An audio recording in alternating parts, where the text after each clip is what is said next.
This is SpaceTime, Series 29, Episode 9, for broadcast on the 21st of January 2026.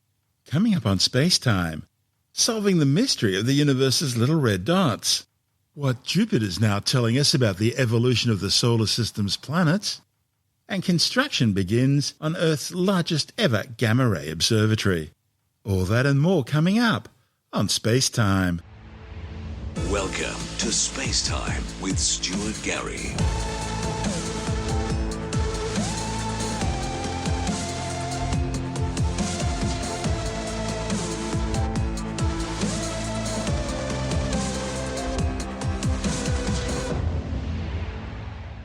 A new study claims that mysterious little red dots that turned up in some of the first images captured by NASA's Webb Space Telescope are actually black holes concealed in cocoons of ionized gas.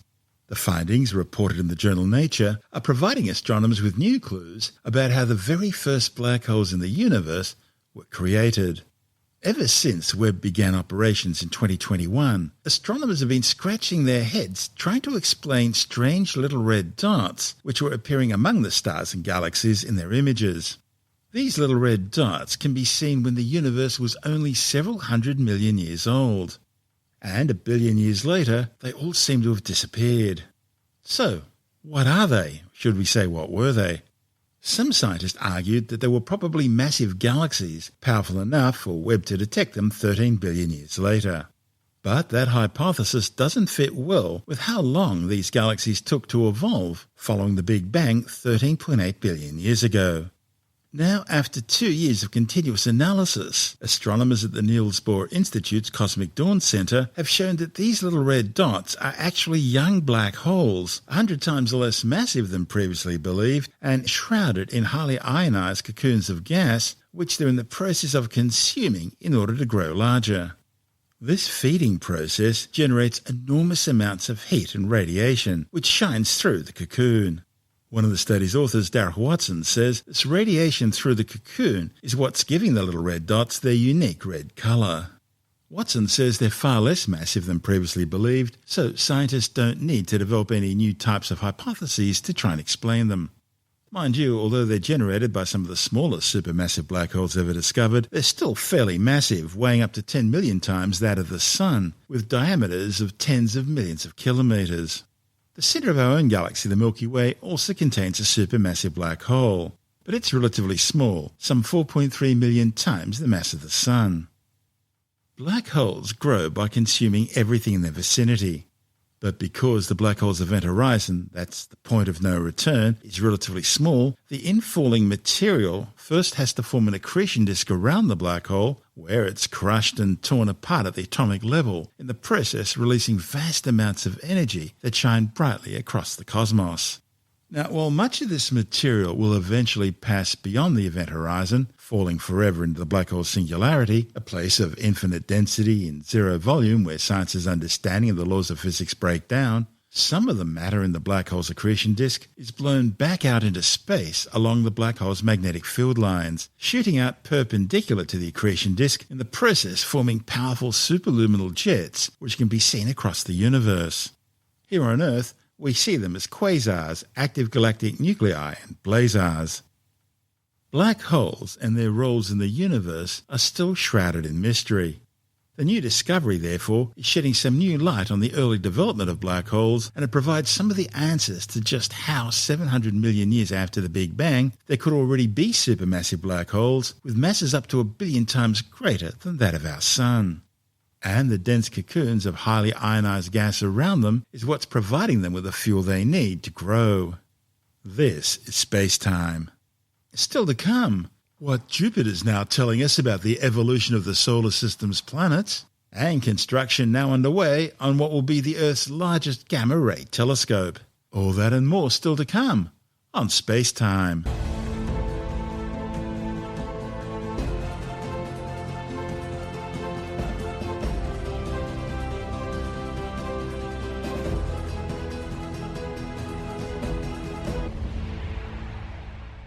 New computer simulations suggesting that the gas giant Jupiter could hold 50% more oxygen than the Sun is painting a new picture of how the planets in our solar system were formed and evolved. The findings, reported in the Planetary Science Journal, are providing a deeper look at the gas giant by creating the most complete model yet of the planet's atmosphere. Spectacular clouds swirl across the surface of Jupiter. These clouds contain lots and lots of water, just like Earth's clouds, but they're much denser on the gas giant. So thick that no spacecraft has been able to measure exactly what lies beneath. And that's where this new study comes in. The study's analysis addresses a long-standing question about how much oxygen the gas giant actually contains. And it concludes that Jupiter has about 1.5 times more oxygen than the Sun, and that helps astronomers narrow down the picture of how all the planets in our solar system formed. The study's lead author, Yihong Yang from the University of Chicago, says the findings help resolve a long-standing debate about planetary sciences. We've known about Jupiter's stormy skies for at least the last 360 years. That's when astronomers using early telescopes first documented a curious large permanent blotch on Jupiter's surface, which these days we call the Great Red Spot. The Great Red Spot is actually a gigantic anticyclone, twice the size of the Earth, which has been swirling in Jupiter's atmosphere for centuries. But it's just one of many similar storms on the planet, as fierce winds and deep clouds mean the entirety of Jupiter's surface is covered in a kaleidoscope of these storms. What we don't know precisely is what lies beneath these storms. See, the clouds are so thick that NASA's Galileo spacecraft lost contact with Earth as it plunged deeper into the atmosphere back in 2003. The next mission to visit Jupiter was Juno, and it's still currently cataloguing the gas giant from a safe distance in orbit. Juno's measurements can tell astronomers a lot about the chemical composition of the planet's upper atmosphere, including levels of ammonia, methane, hydrosulfide, water, and carbon monoxide. And so scientists have combined this with knowledge about chemical reactions to build models of what Jupiter's deep atmosphere would be like. The problem is the studies have disagreed about just how much water, and thus how much oxygen, the planet really contains. And that's where Yang's new chemical modelling comes in. The chemistry of Jupiter's atmosphere is incredibly complex. Molecules travel between the extremely hot conditions deep in the planet's atmosphere and the cooler regions higher up near the planet's visible surface, changing phases and rearranging into different molecules through thousands of different types of reactions. To better capture all these phenomena, the authors need to incorporate both chemistry and hydrodynamic models into their simulations. Among the findings is a new calculation for how much oxygen Jupiter has. And according to their analysis, Jupiter likely has about 1.5 times more oxygen than the Sun. For decades, astronomers have been arguing about this number. A major recent study has put it much lower, only a third that of the Sun. But knowing the real figure is especially relevant for understanding how our solar system formed. See, all the elements that make up the planets in our solar system are really the same stuff that makes up the Sun. That's because it all came together in the same protoplanetary disk. But there are differences in the amounts of these materials condensed out of the protoplanetary disk at different distances from the Sun. And astronomers can use those clues to piece together how the planets must have formed. For example, did Jupiter form in exactly the place where it is now, or did it form closer in or further away and then drift through planetary migration over time? Clues can come from the fact that much of the oxygen in the planet is bound up in water, which will freeze and behave differently if it's too far away from the warmth of the Sun. Ice is easier for planets to accumulate than water vapor. The new model also suggests that Jupiter's atmosphere likely circulates up and down much more slowly than previously thought. It suggests that fusion would have to be up to 35 to 40 times slower compared to what the standard assumptions have always been. And that means it would take a single molecule several weeks to move through Jupiter's layers of atmosphere rather than just a few hours. That changes everything. This is SpaceTime. Still to come, construction begins on Earth's largest gamma-ray observatory, and later in the science report, a new study confirms that 2025 saw Earth's oceans store more heat than at any other time since records began. All that and more still to come on SpaceTime.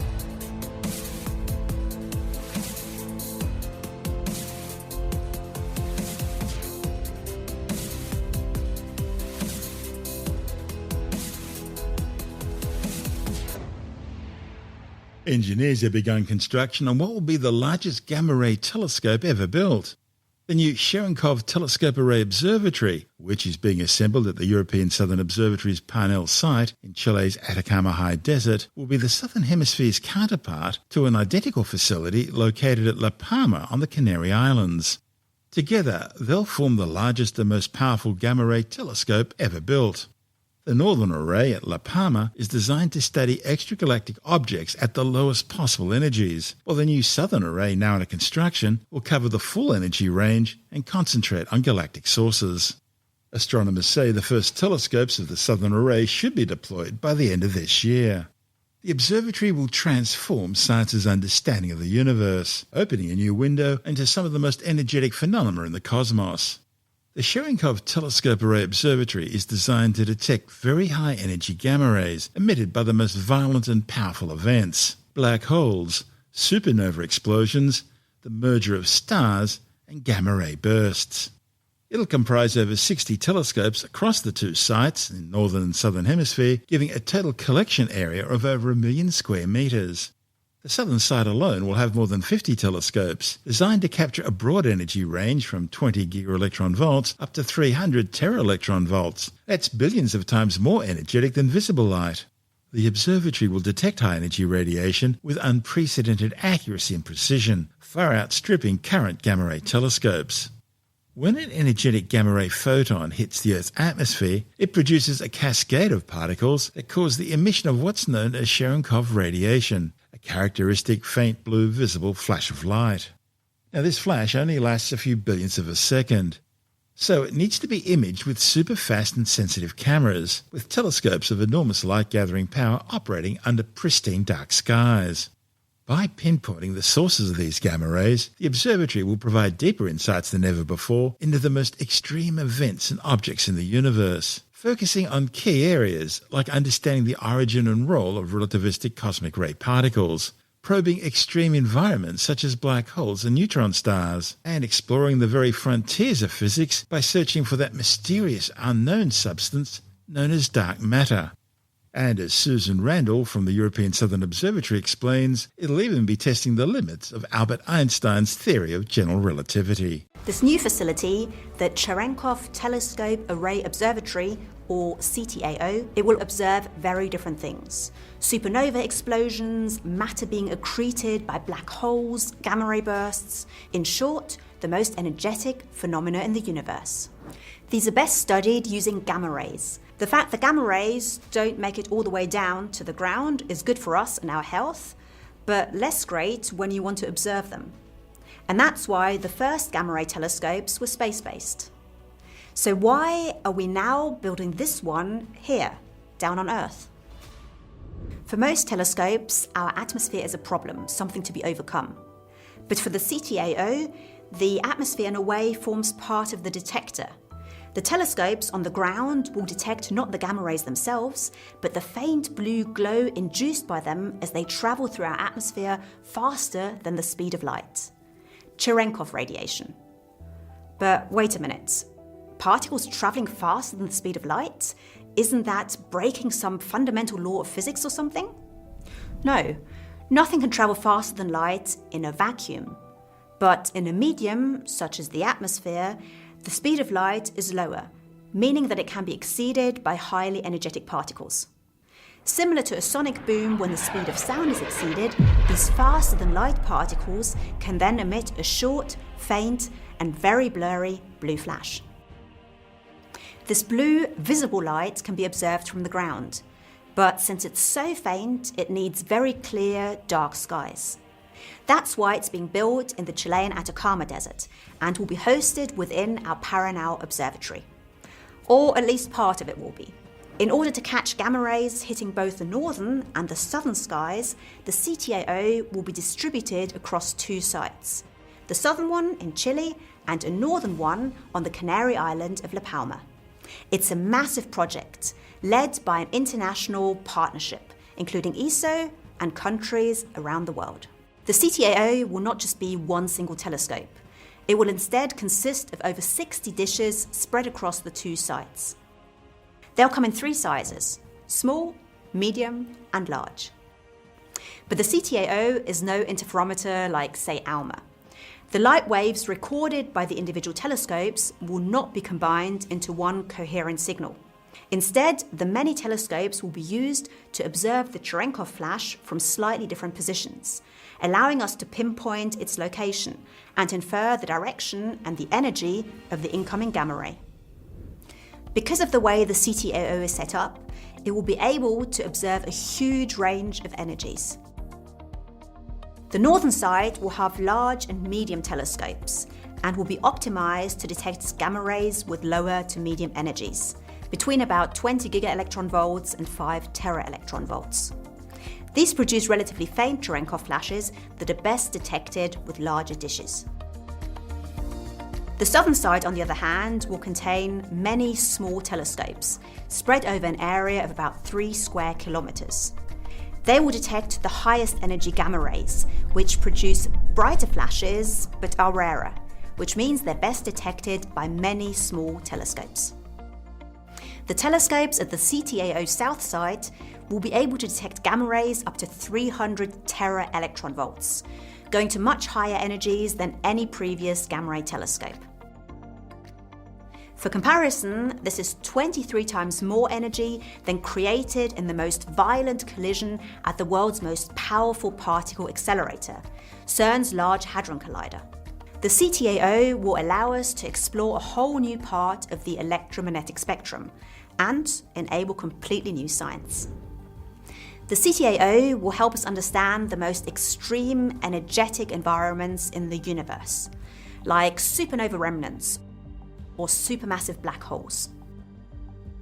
These places act like cosmic particle accelerators, producing what are commonly known as cosmic rays, subatomic particles accelerated to nearly the speed of light.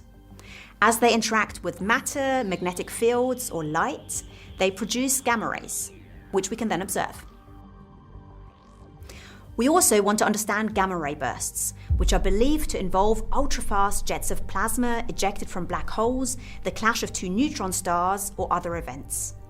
These are among the most powerful phenomena in the universe, but much about them is still a mystery. Another mystery we hope to solve with the CTAO is dark matter. Normal matter, made up of protons, electrons, and neutrons, makes up only about 15% of all of the matter in the universe. The rest is dark matter, but we don't actually know what it's made of. Current leading theories predict that dark matter particles may produce gamma rays when they collide or interact with each other, in a process known as annihilation, or when they decay. With the CTAO, we may be able to finally find out what type of particle dark matter is really made of. What I'm most excited about is the potential for discovering the unexpected. The CTAO will be the most sensitive gamma ray instrument built to date, capable of detecting even very faint signals. What new gamma ray sources will we find? What new mysteries will we unravel? That's Susanna Randall from the European Southern Observatory. And this is SpaceTime.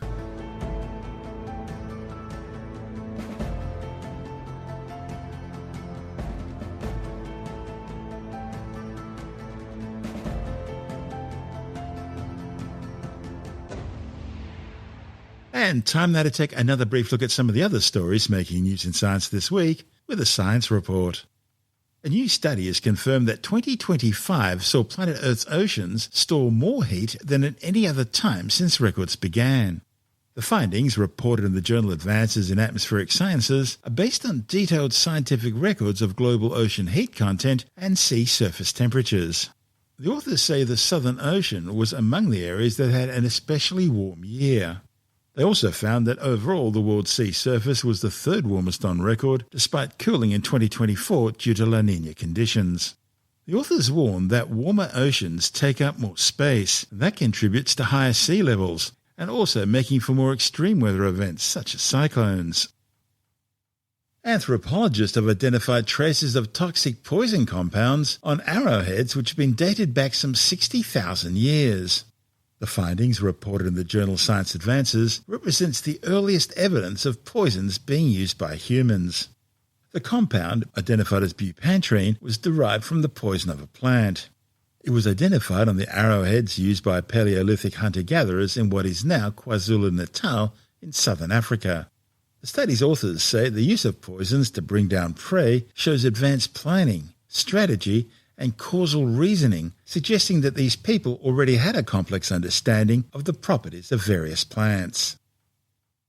Well, with Australia's social media ban for under 16-year-olds now a month old, a new study has shown that avoiding social media in elementary or primary schools is linked to improved mental health in children. But the study also shows that the impact of social media bans on high schoolers is far more complicated. The findings, reported in the Journal of the American Medical Association, show that both too much and too little time on social media could have negative impacts. The research followed the well-being and self-reported after-school social media use of more than 100,000 Australian kids in school years 4 to 12 over 3 years, categorising children as non-users, moderate users or high users of social media. For girls, the researchers say non-users had the highest well-being in years 4 to 6. But by middle school, that's years 7, 8 and 9, moderate users had the best well-being. High use by girls was consistently linked to poor mental health. In boys, the researchers found moderate to no use had similar outcomes up to grade 6. But from year 7 onwards, non-use was increasingly linked with poor mental health, surpassing the risk of high use by years 10 to 12. The authors say the findings show that both heavy social media use and abstinence may be risk factors for young people who are vulnerable not only to social comparison, but also social isolation. Meanwhile, new data by the federal government claims more than 4.7 million social media accounts on platforms like Instagram, TikTok and Snapchat were deactivated during the first 2 days of the social media ban, which began back on December the 10th. However, the Albanese government is refusing to provide details on how many new accounts were opened during that time, as kids found new ways to circumvent the ban. Facebook, Instagram, Snapchat, TikTok, X, YouTube, Reddit, Twitch, Threads and Kik are all captured by the new laws. Well, from smart Lego bricks to robots, big and small, and AI-powered self-driving cars, the 2026 Consumer Electronics Show CES in Las Vegas had something for just about everyone. The event showcased yet again how generative AI continues to be integrated into everything from fridges to karaoke machines. With the details, we're joined by technology editor Alex Zaharov-Reutt from TechAdvice.life. Lego has called their system Smart Play. The tagline is bringing your creations to life. And obviously, you want to be able to have that open-ended physical play that Lego is well known for. I mean, there was criticism for years that Lego has built these kits that you've got to design a certain thing. You don't have this open-ended play that Lego enables so effortlessly, was celebrated. They effectively turn Lego into an interactive platform. These include things like sensors, accelerometers, light sensors, and a sound sensor, as well as a miniature speaker, which is driven by an onboard synthesizer. And there's more, including wireless charging. So your creations become interactive. They respond to actions with appropriate sounds and behaviors. So it turns Lego into something where you're creating items that are not connected in any way into ones that when you move them around, they can make these whooshing sounds like an X-Wing starfighter flying through space. There's a new robot vacuum cleaner that actually climbs stairs. Yeah, so this was from RoboRock. We've already seen in the past vacuum cleaners that can go over like very small stairs, or you might have a piece of furniture underneath the table that has horizontal legs that, something wouldn't be needed to be climbed over. And so over the past year, vacuum cleaners have been able to do that. But this actually going up the stairs, that requires stronger legs to be able to go up the stairs and down the stairs without sort of tumbling down the stairs and crashing at the very bottom. And the robot is going backwards and forwards to vacuum it. And of course, all of these vacuum cleaners, these robotic vacuum cleaners, come with a base station that allows the vacuum cleaner to quickly empty its tray or its bin where it collects all the dust. If it's one that has mops, it can actually wash and clean those mops and dry them. Boston Dynamics certainly has robots. We all remember the yellow dog Spot. They were taken over by Hyundai a few years ago. And now they've come out with a new one, Atlas. We're talking about robots that are much more capable of confidently walking around. They're doing things that will set them up to be in our factories, in our workshops, in our offices, in our homes, and doing so in a way that is quiet. I mean, one of the problems of that robot dog that we've all seen over the past 10 years, I mean, the US military tried it out and they said, look, it's great. It can carry things for us, can do all this stuff, but it's so noisy. It'd be impossible to sneak up onto an enemy with one of these robot dogs because it's just so loud. So we need robots that are quiet and gentle because, as the Japanese have always wanted, they want them to look after their senior citizens. And the advances that companies like Boston Dynamics are making are incredible, but it's still going to be a few years yet, at least towards the end of the decade, before we start seeing these widely available. And the 1x.tech robot we spoke about before, that's on sale now, going to be delivered to people's homes in the next couple of months. That now has a world model, not just a large language model, but the next step is this world model where the AI is sort of simulating and seeing the whole world. It's not just based on words, but based on actually being able to understand things in the real world and learn how to be autonomous by itself. One of the things we saw at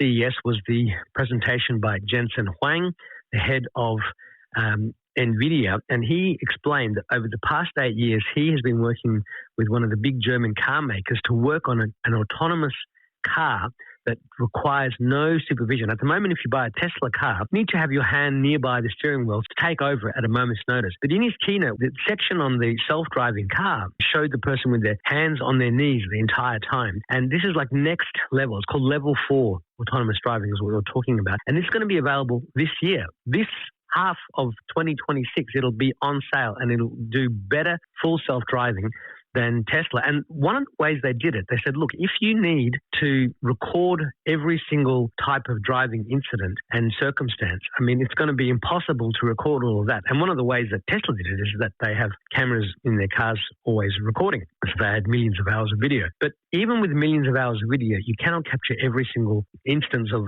something that could happen on the road. So NVIDIA's system, you were able to describe a particular driving environment or incident, and then the AI would create that video, and the AI would then train itself on that synthesized video. Now, normally, if AI is training itself on AI-generated content, it's like a copy of a copy of a copy, on a photocopier or, getting a recording of a tape and taping it again and again, and it gets worse and worse. And that was part of the problem with AI, where people were finding that AI systems were training itself on other AI-generated content. But that is using the older AI systems. The newer ones can simulate reality incredibly well. That's Alex Zaharov-Reutt from TechAdvice.life, and this is SpaceTime.